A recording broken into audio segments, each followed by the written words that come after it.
Gusto mo bang magluto ng chicken barbecue pero ayaw mo yung nainitan ka o kaya naman ay nauusukan?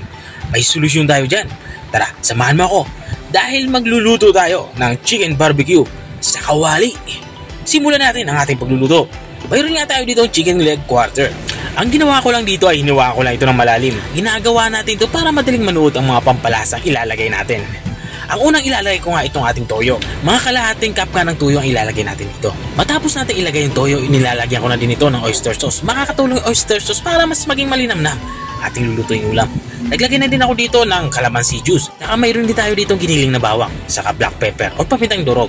Naglalagay na din ako dito ng banana ketchup. Makakatulong yung banana ketchup para mas maging mapula ang kulay ng ating lulutuin ulam. At bubuhusan ko ito ng isang boteng Sprite at maglalagay na din ako dito ng brown sugar. 2 kutsara ng brown sugar ang aking inilagay. At matapos natin mailagay yung mga pang-marinate natin na sangkap, ay haluin lang natin ito maigi. Madaling manuot yung lasa hanggang sa kailaliman ng karne manok. At matapos nga natin ito mahalon maigi ay tabi muna natin to. I-marinate natin to at least 3 hours. At matapos nga ng 3 oras ay dito sa parting ito ay ihihiwalay natin itong ating mga karneng manok dito sa ating pinagbabaran. Dito nga sa parting ito ay magsisimula na tayong magluto. At kung nanonood ka pa rin hanggang dito sa kalagitnaan ng aking video, ibig sabihin ay nag-enjoy ka. Baka pwede mo naman i-comment kung tagsaan ka para alam ko kung hanggang saan umabot ang aking video. At balik tayo dito sa ating nilulutong ulam. Dito nga ay nagpainit na ako ng kawali at nang uminit na ay isa-isa nating ilagay yung ating mga na-marinate na manok. Dito nga ay papansir natin to hanggang sa maluto ito. Dito nga ay gumagamit ako ng non-stick.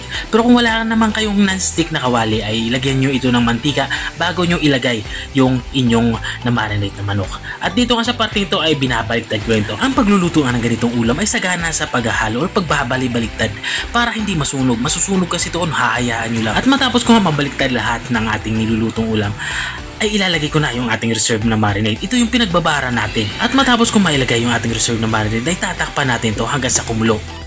At habang nga tayo ay nagpapatuloy sa ating pagluluto, gusto ko lang i-shoutout ang mga masusugid nating taga-subaybay.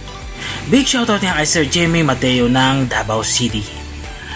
Shoutout din kay Ma'am Cheryl Cuento ng Mendez Cavite. At shoutout din kay Sir Fems Cueto ng Santo Tomas, Batangas.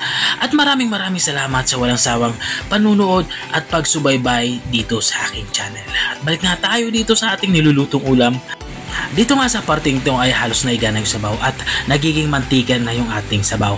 Kapag ganito na itsura niya ay unti-unti na natin itong iprito sa sarilyang mantika katulad ng nakikita nyo. At babalik-balik ta rin lang natin ito para hindi naman masunog katulad ng ginagawa ko. At kapag ganyan na yung itsura niya, parang naihaw na sa uling yung itsura niya, ay pwede natin yan i-serve. I-serve natin to kasama ng ating mga paboritong sausawan. Mayroon nga tayo ditong sausawan na toyo, kalamansi at sili. At ito na nga, lutong-luto na yung ating ulam pananghalian. Ito yung ating chicken barbecue sa kawali. At kung nakarating ka hanggang dito sa dulo ng aking video, maraming salamat sa panonood. Kung nagustuhan mo naman to, baka pwede mo naman to i-share. O siya, hanggang dito na lang ako. Bye-bye!